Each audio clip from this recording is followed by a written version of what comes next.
Assalamualaikum warahmatullahi wabarakatuh. Selamat pagi dan salam sejahtera untuk semuanya. Yang saya hormati rekan-rekan media. Pada pagi hari ini saya akan menyampaikan tentang alat atau sea grader yang kemarin ditemukan oleh nelayan dari Majapahit, Desa Majapahit, Selayar, yang mana dari temuan tersebut saya bawa ke Hidrosal karena di sini adalah lembaga yang berkompeten untuk meneliti adanya peralatan tersebut. Jadi supaya lebih real adanya, sehingga alat tersebut kita bawa ke sini. Jadi saya tidak mau berandai-andai, supaya rekan-rekan semuanya jelas tentang penggunaan maupun fungsi dari alat yang ditemukan kemarin di Desa Majapahit, Kabupaten Selayar. Sehingga dari kemarin pagi alat tersebut kita bawa dari Surabaya dibawa ke Jakarta ini, ke Hidrosal, sehingga nanti jelas apa fungsi maupun kegunaan dari alat tersebut, ya, sehingga nanti tidak timbul persepsi yang bermacam-macam tentang penemuan alat ini. Ya, langsung saja kita sampaikan kriteria tentang ataupun karakteristik tentang peralatan tersebut. Ya, jadi peralatan tersebut telah ditemukan nelayan. Ya, nelayannya ini yang kemarin, dan ini bentuknya masih persis seperti yang ditemukan. Ya, ini alatnya ada di sini, kita bahas sini. Jadi ini asli yang ditemukan oleh nelayan tersebut pada tanggal 26 Desember pukul 7.00, di mana saat itu nelayannya saat memancing ada alat tersebut muncul, kemudian ditemukan dan dilaporkan pada Babinsa, dan kemudian dibawa ke Korabel, kemudian atas persetujuan ataupun kerjasama dengan Dandim Selayar waktu itu, alat tersebut karena ada hubungannya dengan Angkatan Laut dan penelitian yang akan diteliti tentang fungsi alat tersebut yang berada di laut, sehingga kita bawa ke sini, ke Hidrosal ini. Data-datanya, diantaranya badan pesawat terbuat dari aluminium dengan dua sayap ini berukuran 50 meter. Ini sayapnya kanan kiri ini 50 meter, panjang bodi 225 cm. Ini panjang ini sampai ke antenya belakang ini. Kemudian propeller 18 cm yang di bawah, ini mungkin sudah masih berfungsi. Panjang antena belakang 93 cm ini, panjang antena yang belakang muncul ini. Kemudian terdapat instrumen mirip kamera terletak di bodi, ini yang di atas ini. Kemudian tidak ditemukan ciri-ciri tulisan negara pembuat. Nah, ini yang tidak ada tulisan apapun di sini. Ya, dari awalnya juga demikian. Kita tidak merekayasa mau membuat apapun, bahwa yang kita temukan seperti itu masih persis seperti yang ditemukan nelayan tersebut, kita bawa ke sini. Lanjut. Nah, ini adalah alat ini hampir sama dengan Argo Float. Ya, bisa fungsinya bersama, namanya Argo Float kalau di dalam dunia internasional, di mana cara kerjanya diturunkan menggunakan kapal, kapal survei ini tentunya, ini seperti yang kita punya ya. Kemudian perlahan turun hingga mencapai kedalaman 2000 meter. Ini bukan alat ini, artinya yang semacam ini, jadi Argo Float namanya. Perlahan turun hingga mencapai kedalaman 2000 meter. Ya, selama 6 jam dengan kecepatan 10 knot. Ini selama 6 jam dia bisa 2000 meter. Kemudian melayang selama 9 hari terbawa arus. Ya, terbawa arus, melayang-layang, dan setelah itu menuju kedalaman 2000 meter. Ya, menuju ke 2000 meter sini. Kemudian oli dipompa dari reservoir internal untuk mengembangkan kandung pelampung eksternal dan menyebabkan float naik.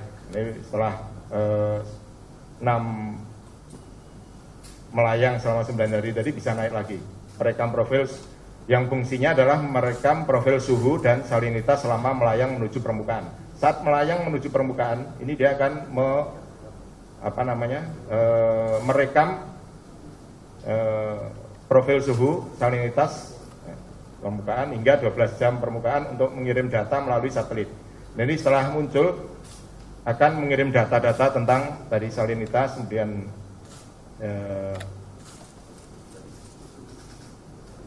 suhu dan sebagainya, data-data tentang hidrosonografi di dalam laut ini, dia akan naik dan mengirimkan data-data melalui satelit. Kemudian Argofloat ini dapat bertahan hingga 4-7 tahun beroperasi di laut. Ini dia bisa melayang-layang terus, bisa bertahan sampai 4-7 tahun di laut ini. Dan ini dikendalikan dari kapal. Bisa juga mereka mengikuti arah arus untuk mencari data-data yang nantinya dia akan muncul untuk mengirimkan data tersebut ke satelit. Lanjut. Kemudian ini underwater sea glider. Underwater sea glider ini ya alatnya persis seperti ini. Jadi ini namanya adalah underwater sea glider. Sama mereka diluncurkan, alat ini diluncurkan dari kapal, membuat rute trek lain dan misi operasi. Dia akan membuat trek lain yang sudah dikendalikan, kemudian dilepas di laut dan menjalankan misinya. Ya, menjalankan misinya. Dia bisa turun ke dasar laut dengan memancarkan sensor, CTD, klorofil, oksigen, kedalaman, dan sensor alternatif tujuan untuk mendeteksi seabed dan obstacle. Kemudian saat muncul ke permukaan sensor ini juga merekam CTD, klorofil, dan oksigen. Sampai timbul ke permukaan, UAV ini mengirimkan data, mengirimkan posisi, operator dapat merubah misi dan melihat konektivitas instrumen atau meter check. Dan sea glider ini juga dapat bertahan hingga 2 tahun beroperasi di laut. Jadi alat ini juga bisa berjalan mengikuti arah arus. Ya, arah arus karena di sini sebenarnya ada kemudinya yang bisa mengikuti arah arus. Jadi bisa tenggelam, kemudian mengumpulkan data barometri tentunya, kemudian arah arus juga kedalaman, ya, data-data tentang barometri laut. Kemudian mereka dia bisa bertahan hingga 2 tahun beroperasi di laut, nah, bisa dikendalikan, kemudian datanya begitu muncul, datanya masuk pada satelit ini, satelit langsung datanya diambil oleh kapal yang mengoperasikan. Lanjut. Nah, ini ilustrasi dari alat tersebut. Ini ya, bisa melayang, muncul, begitu diturunkan, nah ini bertahan terus ini, jalan lama, bisa sampai 2 tahun tadi berjalan. Tapi setiap saat mereka akan muncul, memberikan data, kemudian diisi lagi, dia akan Nah, ini datanya langsung masuk satelit dan diambil ke satuan pengendali di daratnya. Nah, ini sama fungsinya juga mengumpulkan data-data barometri bawah laut, bisa salinitas, kedalaman, kemudian arah arus dan sebagainya. Lanjut. Nah, ini data-data float, ya, data-data float yang sudah tersebar di dunia ini, di lautan. Ini datanya. Ini datanya dapat dari website, ya, dari website bahwa saja ini sudah datanya sudah tersebar. Nah, lanjut. Nah, kemudian penyebaran Argofloat yang berada di dalam pelayaran yurisdiksi NKRI, ini yang merah-merah ini. Ini juga dasarnya sama dari website. Nah, ini yang berada dalam pelayaran yurisdiksi NKRI yang merah ini dan sekitarnya ini yang hijau ini di CTE. Nah, lanjut. Nah, ini data temperatur, suhu, kedalaman, ini untuk data yang dikumpulkan oleh data underwater sea glider tadi atau Argofloat. Kemudian klorofil untuk mendeteksi kesuburan bawah laut. Kemudian oksigen tadi yang mengumpulkan oksigen untuk mengetahui kadar oksigen di bawah laut. Kemudian kedalaman bisa barometri atau kedalaman. Kemudian metan untuk mengumpulkan hidrokarbon paling sederhana, gas alam bawah laut. Ya, ini untuk keperluan industri. Kemudian akustik recording merekam suara ikan. Ya, ini terutama untuk migrasinya, keberadaan kumpulan ikan paus dan lumba-lumba. Ini juga bisa untuk kegiatan industri perikanan khususnya, di mana kalau di situ banyak plankton berarti juga banyak ikan, sehingga bisa mengarahkan kapal-kapal perikanannya ke daerah tersebut. Kemudian current untuk arus laut, ini arus arahnya kemana, kecepatannya berapa dan sebagainya, ini bisa didata oleh tadi ArgoFloat maupun underwater si glider tadi. Kemudian water column profile, yaitu profil kolom air. Kemudian baik data dapat berupa intensitas ikan, seabed, klasifikasi dan tumbuhan laut serta koral. Jadi lanjut.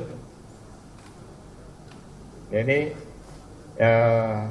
sekilas tentang si glider tersebut. Ya, bahwasanya alat ini banyak digunakan untuk keperluan survei atau untuk mencari data hidrosonografi di lautan, dan ini bisa diakses ya melalui website oleh semua negara bisa mengakses data yang diterima ini. Tentunya alat ini bisa digunakan untuk industri maupun bisa digunakan untuk pertahanan, tergantung siapa yang memakai. Apabila digunakan untuk industri atau tentunya tadi dari dasar laut tadi untuk pengeboran, kemudian untuk mencari ikan, ya data-data. Tapi kalau dipakai pertahanan, mungkin bisa digunakan data kedalaman ataupun layernya di laut tadi, di mana kapal selam supaya tidak dideteksi, dicari kedalamannya tadi yang layernya tentunya yang pekat atau tidak. Berarti yang pekat sehingga kapal selam tersebut tidak dapat dideteksi oleh sonarnya kapal atas air, sehingga mereka bisa bertahan atau melalui rute-rute yang dia lihat di data tersebut kedalaman lautnya ataupun air lautnya sangat pekat. Dan ini bisa digunakan data-data militer, bisa juga digunakan untuk industri. Ya, jadi dan alat tersebut, bahwa alat tersebut ini saya tidak bisa menentukan siapa pemiliknya ini karena datanya tulisan maupun di luarnya ini tidak ada, sehingga nanti akan kita teliti lebih dalam lagi di Pusi Tersal ini. Tentunya nanti akan kita koordinasikan dengan Kementerian Riset atau BPPT ya, sehingga kita dapat meneliti lebih dalam tentang penemuan alat tersebut.